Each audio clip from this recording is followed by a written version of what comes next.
Kimi, hinikayat ang lahat. Vote wisely. Ibinandera ang pagboto ngayong eleksyon.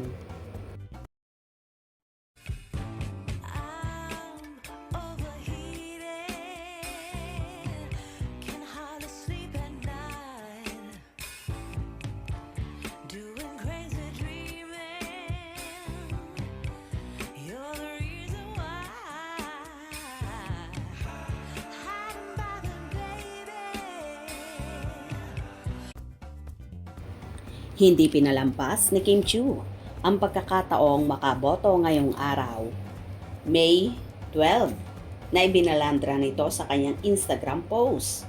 Proud si Kim na ipinakita nito ang kanyang larawan at ang daliri na may Voters Ink. Description niya sa kanyang pagboto.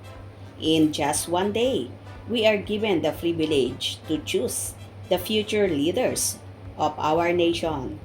This is our power as Filipino citizens who dream of a better, more progressive country where the taxes we pay turn into services we truly feel from local to national positions. Let's vote wisely.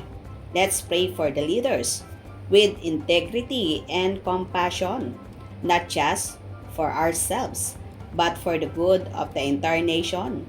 Huwag nating sayangin ang pagkakataong ito. Bumoto tayo para sa kinabukasan ng mamamayang Pilipino. #Halalan 2025. #Vote wisely. Generic ang panghihikayat ni Kim na bumoto sa mga kandidato na malayo nung panahong tumatakbo sa pagka-presidente. Si Leni Robredo. Maaaring nag-iingat si Kim na ipaglandakan ang kanyang mga napipisil na kandidato para hindi masagasaan ang kanyang mga loyal fan na posibleng may ibang napupusuang kandidato. Well, tama naman ang mga sinabi ni Chinita Princess na karapatan ng bawat mamamayang Pilipino ang makaboto at sana nga daw ay maging wise sa mga tao sa pagpili ng mga kandidato para mas maging maayos ang magiging mamumuno para sa taong bayan.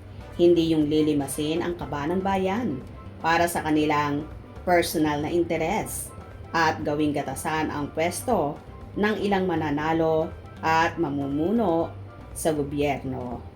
Sana naman sa pagkakataong ito ay malaki ang ipagbago ng Pilipinas, lalong higit ang ekonomiya dahil sobrang dapang-dapa na ang ating ekonomiya at sobrang mahal na ng mga bilihin. Kayo ba nakaboto ng lahat? Hope you enjoyed. Please subscribe for more info.